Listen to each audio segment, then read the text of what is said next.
So our understanding of the theory and practice of rhetoric comes from ancient Greco-Roman rhetoric and public speech, the cradle of Western political legal speech. This tradition has dominated Western thinking and practice for 2.5 millennia because it was written down and because rhetoric was the standard item in education all the way up to the Enlightenment and sometimes even beyond. Therefore, when we think rhetoric, we, consciously or not, think along with ancient ideas of what makes a speech persuasive, formulated by rhetoricians such as Aristotle and Quintilian, and exemplified by orators such as Demosthenes and Cicero. These guys. This Greco-Roman and Western tradition of rhetoric and speech is based on a small number of Greek and Latin rhetorical treatises and on orations delivered by around a dozen orators. So you can't count them on 2 hands, but almost. The speeches of the 4th century BC Athenian Demosthenes and the 1st century Roman Cicero govern our thinking because they exist in complete form. Indeed, Cicero's speeches are the only ones to survive in full from the 5 centuries of the Roman Republic. Think about it, the only ones. Therefore, when we imagine the orator's person in antiquity, we see the Greek orators, Aeschines, Demosthenes, and Lysias, or the Roman orator Cicero, addressing the popular assemblies, the courts of law, and the councils of the Bullae in Athens and the Senate in Rome. Their speeches exemplify the fact that oratory was the main means of communication in large scale and a major influence on political, judicial, military, and religious decision-making. This is a picture of rhetoric as performed in classical Athens before Alexander the Great disturbed the democracy of the city-state, and in Republican Rome before the emperors dominated public communication and stifled competition. This is also a picture of a particular kind of orator.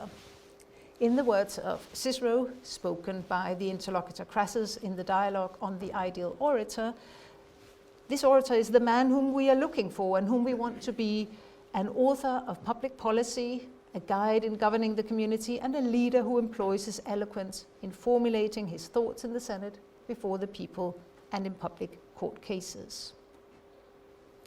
Cicero's own examples of this orator included the Crassus, whom he made speak these words in the dialogue. Lucius Licinius Crassus had made a rhetorical splash by prosecuting a top politician, Carbo, and delivering a persuasive speech. Crassus then had a political career, elected to the top magistracies, influencing public policy, and clearly, in Cicero's view, guiding the community and employing his eloquence in the Senate, the popular assemblies, and in the courts.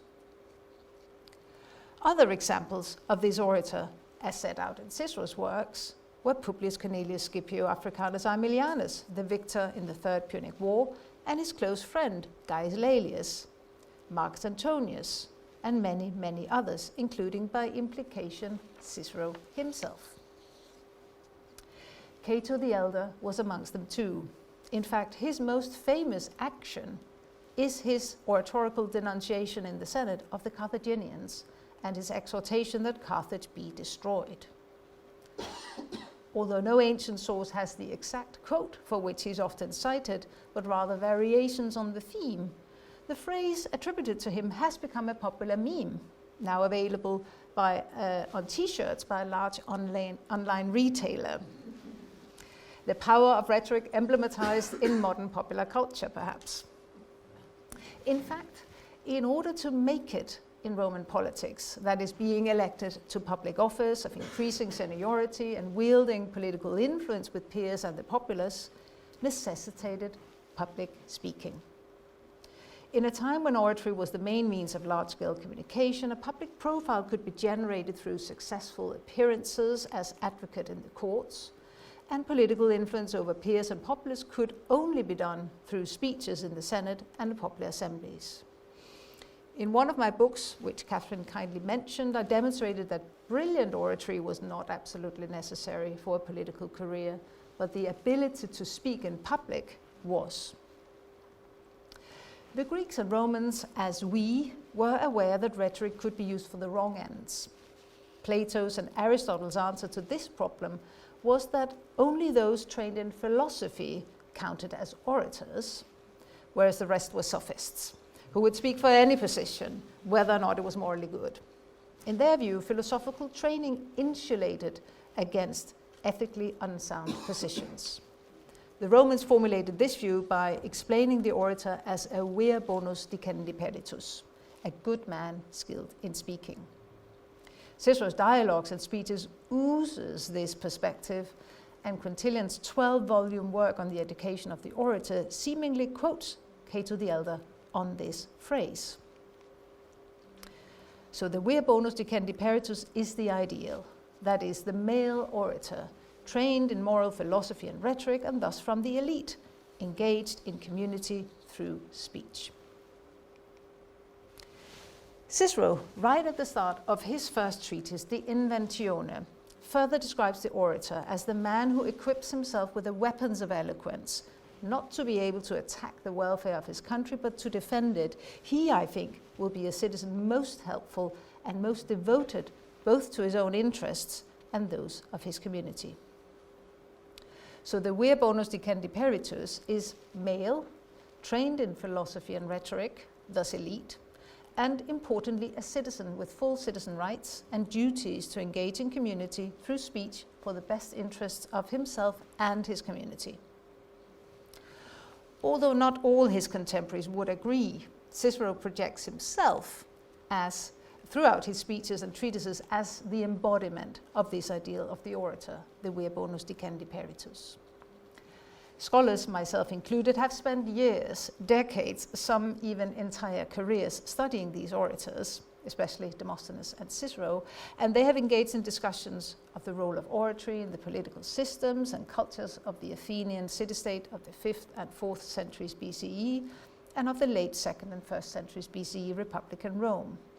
We have uncovered highly sophisticated rhetorical arguments, unearthed intricate political and institutional dynamics, and we have debated at length, for example, how far Republican Rome could be considered democratic in its division of power between the elite and the Roman populace. And in all these discussions, the focus has been on the orator as an elite male citizen.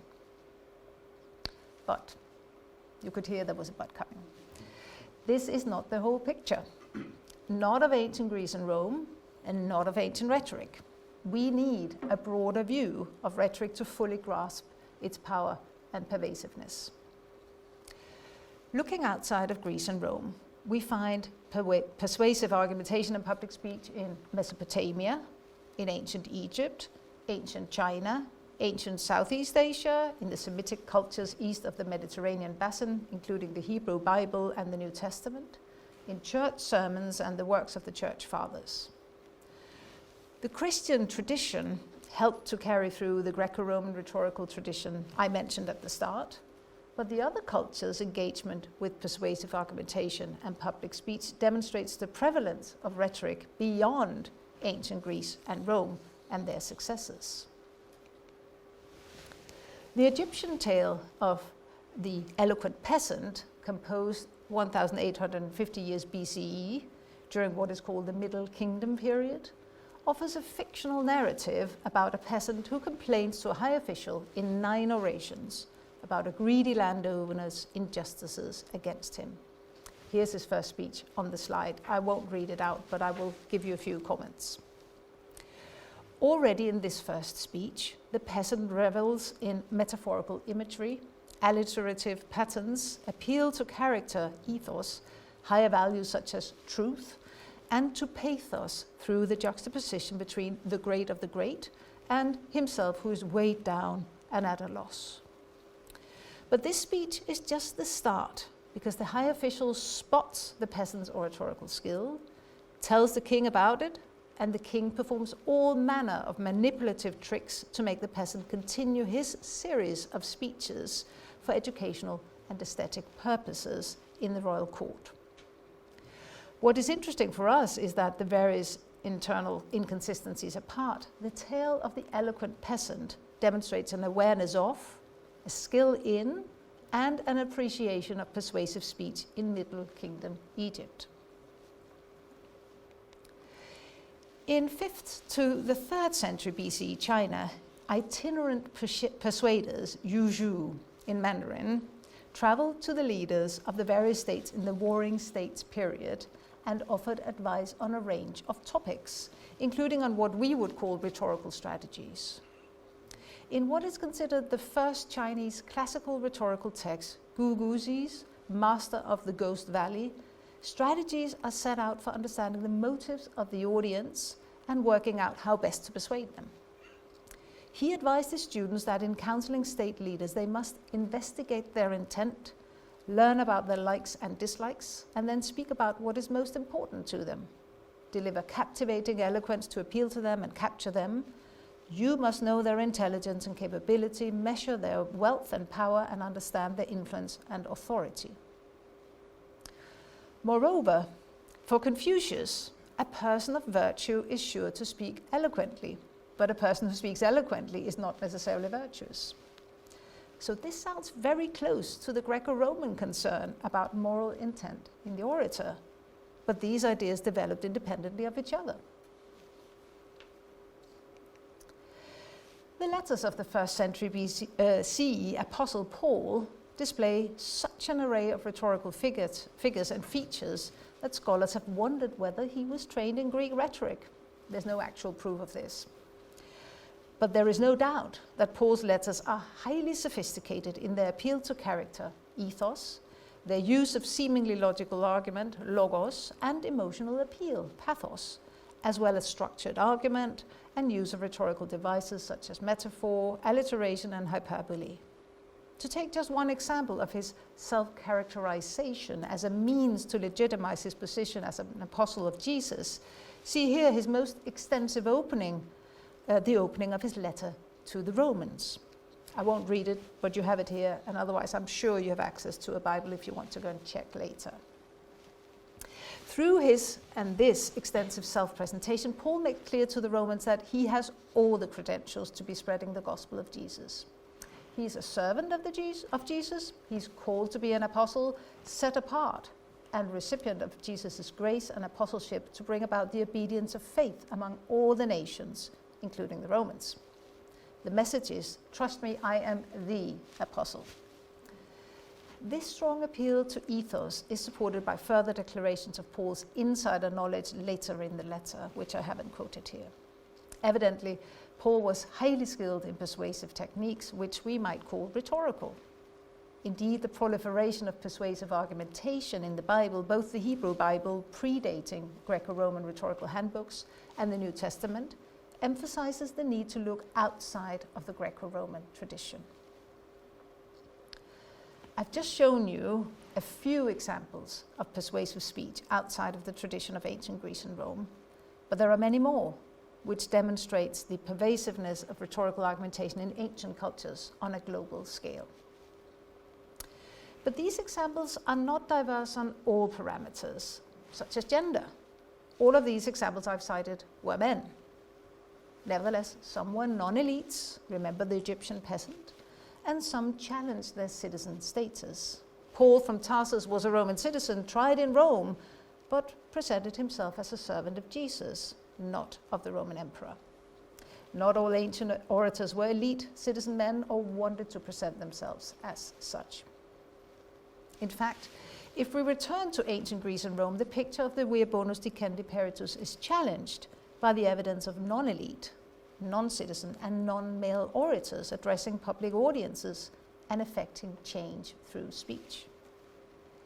Instances of events in which such speakers performed were unusual and therefore merited mention, but not always because the speaker was not elite or not a male citizen. Sometimes the occasion itself or the way the event developed made it stand out. One group of non-elite speakers were members of the Roman equestrian order, the property of class just under the elite order of senatorial families.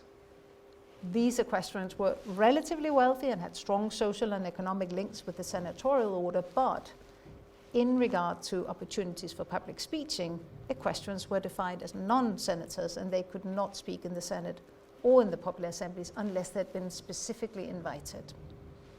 In the courts, they could act as defendants, plaintiffs and witnesses, as well as defense advocates and prosecutors, sometimes in the hope of propelling themselves into a political career. This was Cicero's route into politics. Cicero remarks on their style of speaking, which reflects not only his interests, but also the difficulty of acquiring these rhetorical skills necessary to effectively address an audience in Rome if one was not from a senatorial family. When Cicero observes that the eloquence of the equestrian Gaius Gargonius was most fluent and acute, he expresses not only an admiration, but also a surprise at Gargonius' ability in spite of his background. Roman men below the equestrian class are rarely mentioned as speakers in any of the public venues during the Republican period, but when they are, the anecdotes reveal cultural expectations at the time that they were recorded. For example, the story of Publius Scaptius in Livy's Roman history, which suggested that policy debated through public speech should be in the purview of the elite, not the plebs. A few members of the plebs were depicted not as immoral interventionists, as Scaptius had, but as citizens holding the elite to account. The son of a freedman, Helvius Mancius, spoke in a semi-judicial context in the mid-50s BCE against Rome's most powerful man, Pompey the Great. Again, Valerius Maximus, that Catherine mentioned, is our only witness to this, and Catherine has actually written on this particular passage. Mancia turned a joke uttered by Pompey against him into an impromptu and scathing testimony of Pompey's murderous past, really turning the tables. So while the story reflects concerns with free speech and authority at the time of recording in the early imperial period and the accountability of elite politicians towards citizens of all classes, it also exemplifies the possibility that non-elites delivered persuasive speech in public. Among non-Roman orators, we know of non-Romans living in and outside the Italian peninsula who mostly spoke in the courts. Foreign non-Italian orators are frequently mentioned in literary sources, and a number of foreign ambassadors are recorded in inscriptions as speakers in the Roman Senate, because their intervention had a legal outcome that warranted public recording. And one example is the letter of the praetor Marcus Valerius Messala to the city of Chios, here on the map. And his speech is recorded on a stone found in the ruins of the temple of Dionysius of Chios, and communicated in Greek, which was the common language of that area, the Senate's decision on the Chians' request of asylum. So here's a translation of that inscription, and I'm looking at Will Mack because he will appreciate this inscription. I won't read it out though. The Chian ambassador Menippus thus spoke in the Senate with all enthusiasm, but in which language he spoke is unclear. There's evidence of Greek-speaking ambassadors in the Roman Senate using interpreters during the 2nd and 1st centuries BCE. Most non-Romans speaking in Rome were ambassadors addressing the Roman Senate. While non-elite and non-Romans were singled out for their, quote, vernacular flavor and their provincial accents, the voices and speaking styles of Roman women were considered different from the norm, that is, from those of men. The fact that we have preserved such views alongside evidence that of women's presence in public speech settings, and that it was considered abnormal and sometimes immoral, shows that there were indeed women who delivered speeches in public. Roman women could own property and make legal contracts. They could defend these rights as plaintiffs in private law trials. In both private and public law trials, women could act as defendants and witnesses, as could non-elite Romans and foreigners. We know of elite women acting as witnesses, such as Julius Caesar's mother Aurelia and his sister Julia, and Clodius's wife Fulvia and her mother Sempronia. We even know the name of the female servant, Habra, who testified in court. But names of non-elite witnesses, whether female or male, are typically not recorded. This is really an exception. It is unclear whether any of these female defendants spoke in court, though occasionally our sources do remark upon women voicing their view in court. Mysia, here on the slide, not the image, the text, spoke of on her own behalf in a trial sometime in the 1st century BCE, and she presented her case by, and I quote, going through all the forms and stages of a defense, not only thoroughly, but boldly, end quote. The fact that she was acquitted at the first hearing indicates the effectiveness of her speech. Valerius Maximus, him again, our only source, ends the story with a comment on the reception of her performance. She was called androgyne, man-woman, because she bore a man's spirit under the form of a woman. Mysia's defense was unusual because of her gender and her forensic competence. But much was at stake for Mysia herself. Her competence suggests high social status and education, but her self-defense indicates that she was deprived of male protectors to speak on her behalf. Valerius Maximus also writes about a Gaia Afrania who also spoke on her own behalf, and more than once in front of the praetors. She was the wife of a senator and thus part of the late Republican senatorial elite in the 1st century BCE. Valerius disparages Afrania for barking rather than speaking in the forum, for being an example of female litigiousness and a monstrum, which reveals more about contemporary attitudes to women than perhaps about Afrania herself. That advocating their case was unusual for women is clear from Valerius' decision to single them out, as well as from the details of his description. Probably, Mysia and Afrania felt it necessary to go beyond societal expectations because of specific and pressing circumstances. This was likely the case too with Hortensia, the daughter of the famous orator, advocate, and senator Hortensius. She addressed the leaders of the state, the triumvirs, in 42 BCE on behalf of fellow matrons, matrona. Having tried in vain the traditional route of appealing to the female relations of the men in power against attacks on the 1,400 richest women to fund the triumvirs' war efforts, Hortensia and her fellow matrons went to the triumvirs' tribunal. Hortensia's speech was eloquent and succeeded in reducing the tax, which our sources connect to her inheritance of her father's famous oratorical skills. But her speech should be seen as a last resort to protect her property of women and the families during civil war. By approaching the triumvirs in public, Hortensia put her life, her property, and her social status in danger. However, you could also argue that she took part in politics as a Roman citizen, and she used rhetorical argument to change the minds of her audience of triumvirs and onlookers.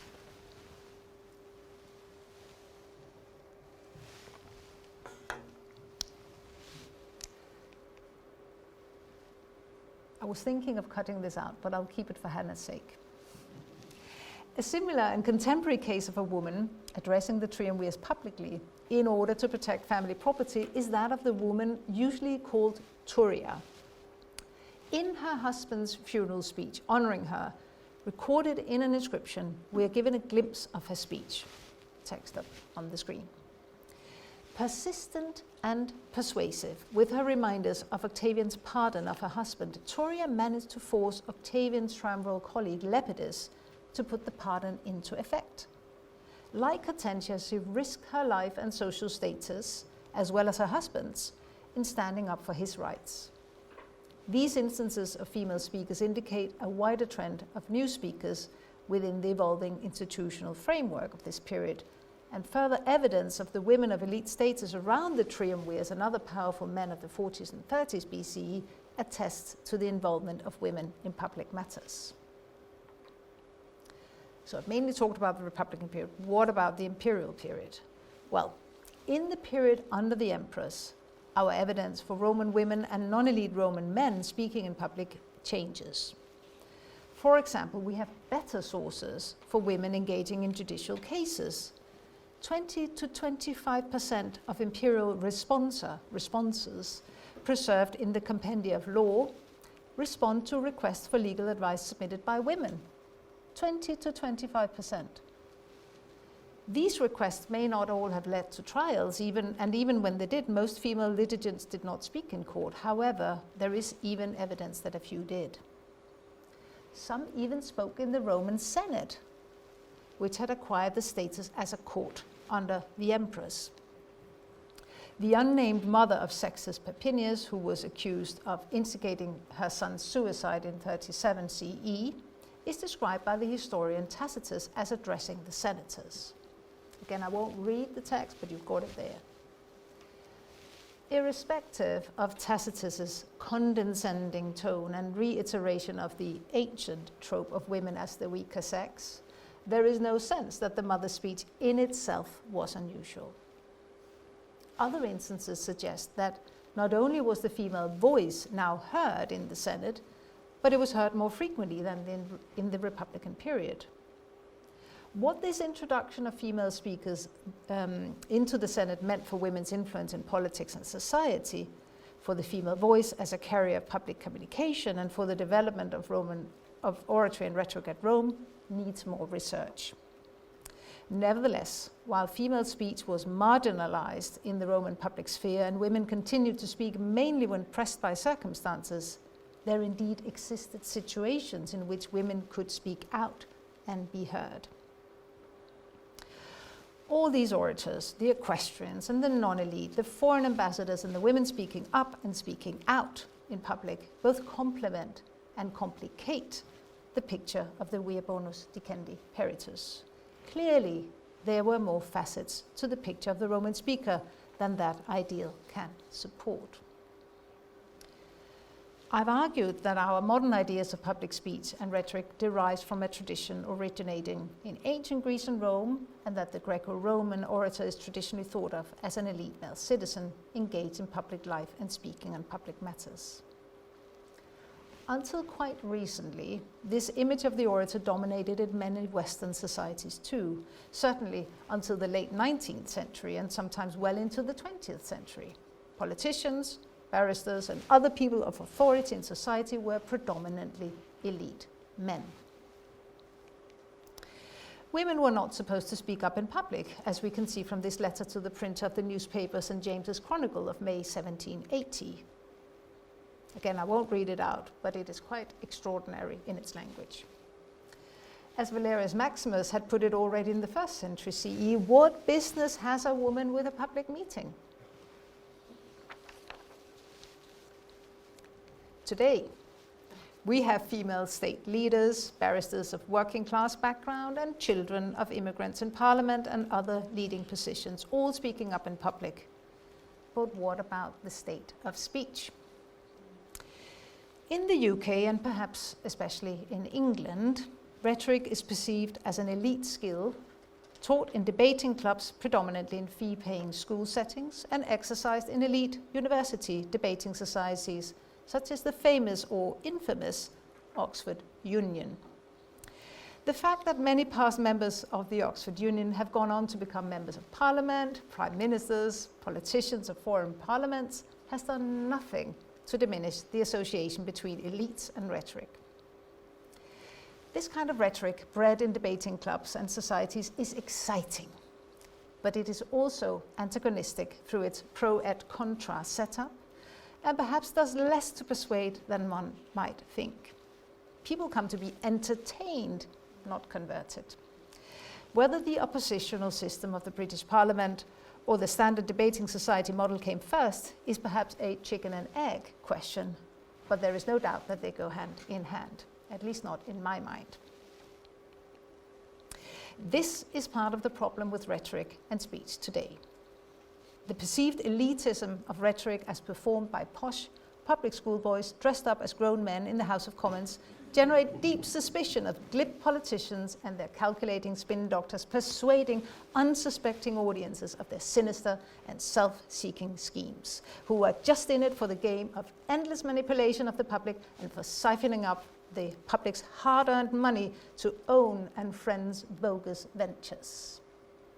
Indeed, we have seen such individuals in Westminster in the past decade and before. I won't name any names. But this does nothing to diminish the suspicion of rhetoric.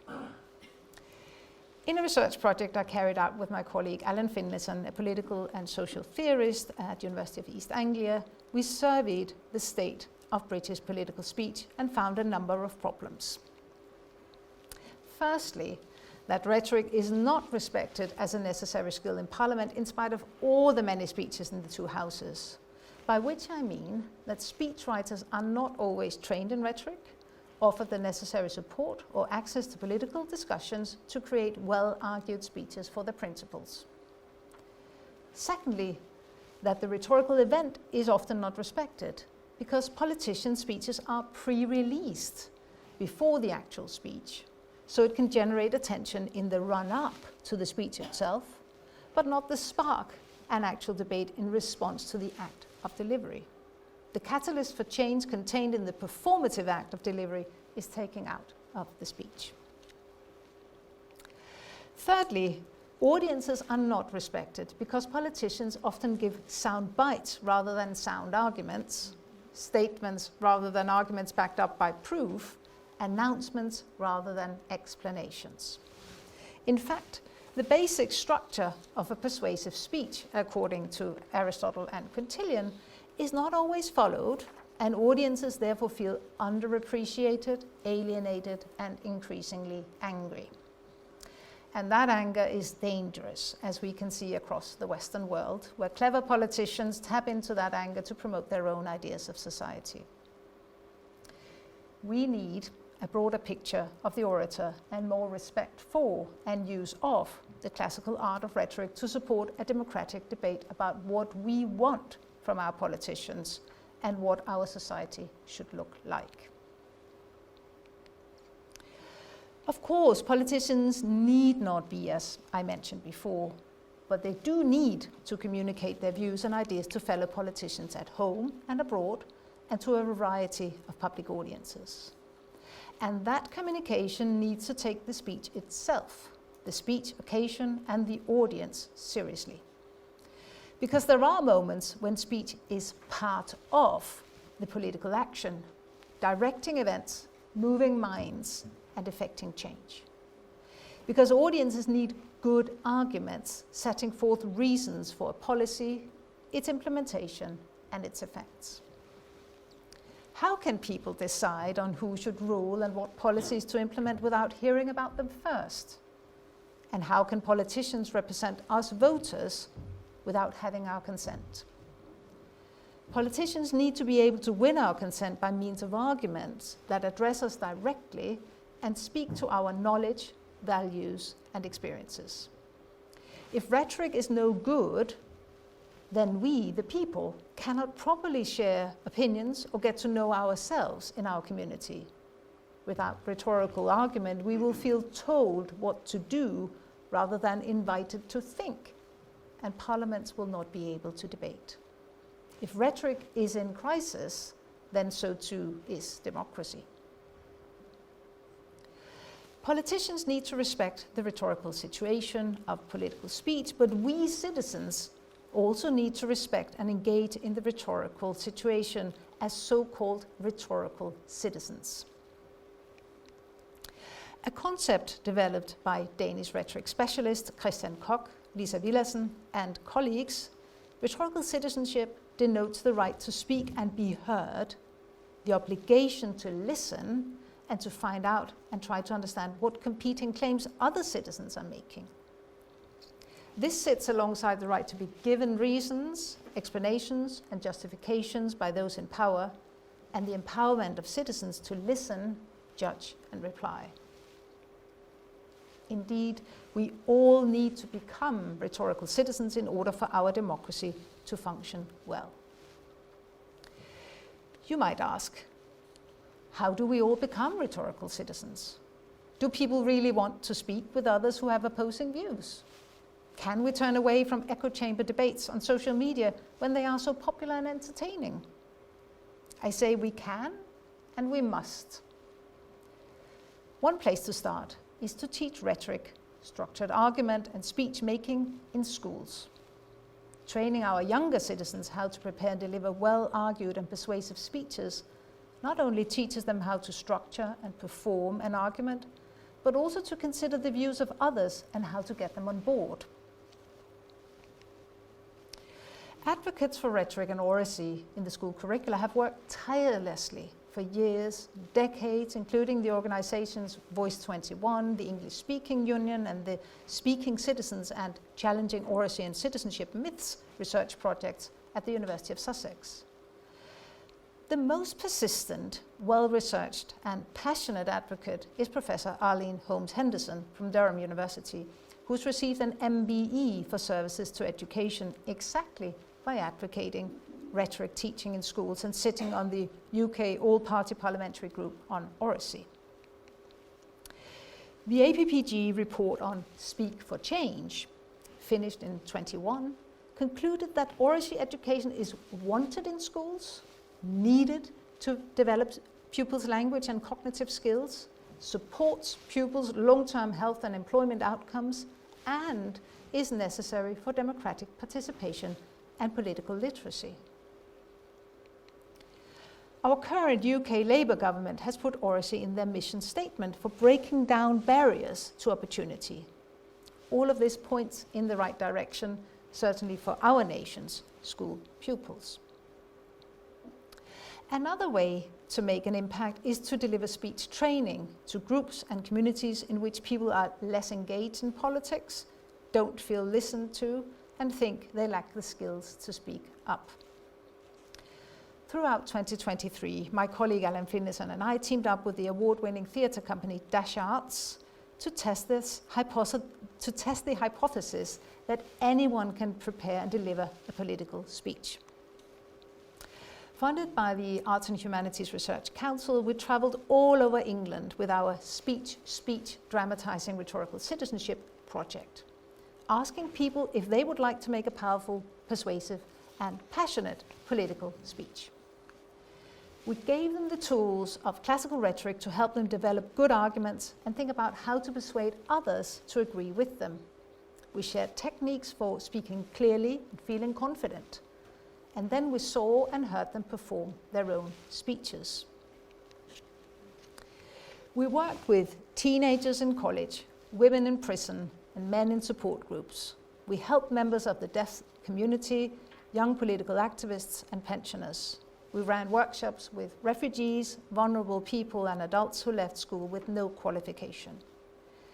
All had something to say, calling for change in all kinds of areas from public health, climate, justice, foreign policy, local government, education, transport, housing, energy, immigration, racism, gender, sport, disability, the arts, creative industries, and popular culture, just to name a few. And every time our hypothesis was confirmed, anyone can make a powerful, passionate, and potentially persuasive political speech. Given the opportunity, a few simple techniques, and the chance to practice, everybody can become confident in their arguments, voice, and words.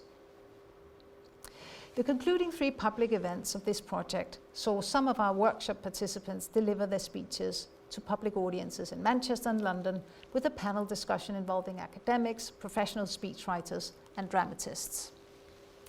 The workshop participants felt empowered to speak out, they felt listened to, and they felt confident about their future engagement in political debate. Dash Arts is now putting on a theatre production inspired by our work with the workshop participants, asking what it means to be English and how we can express ourselves through speech. Our Public House, the title of the production, is coming out in 2026. We can include diverse voices and better arguments in our political debate, and thereby nurture and enhance our democratic society for the benefit of us all. This diversity of voices and quality of arguments was present already in the ancient world, as I've argued. In fact, ancient oratory was performed not only in the classical Athenian city-state or in the so-called free republican Rome, but also in the Hellenistic period and in Roman Imperial period, when the states were seemingly unfree. The argument of the vibrant rhetorical culture of the Hellenistic period has been brought forward by scholars such as Catherine Tempest and Chris Kremidas, and is now communis opinio. The argument about the Roman Imperial period is yet to be made, and it is on my to-do list for the coming decade or so. And I have argued today that the ancient orator was not only the elite male citizen so dominant in our sources, and especially the reception of the ancient rhetoric, because non-elites, foreigners, and women could speak up and speak out. Initial findings from my current research project on Valerius Maximus's presentation of Republican orators and their speeches have shown that a whopping 17% of the orators recorded in this work were not elite Roman men, but exactly these non-elites, non-Romans, and women. Why does this matter, you might ask? Well, it matters because it offers new vistas to scholars and new role models to today's budding orators, the rhetorical citizens across the world who have arguments to make, lives to change, and societal challenges to solve.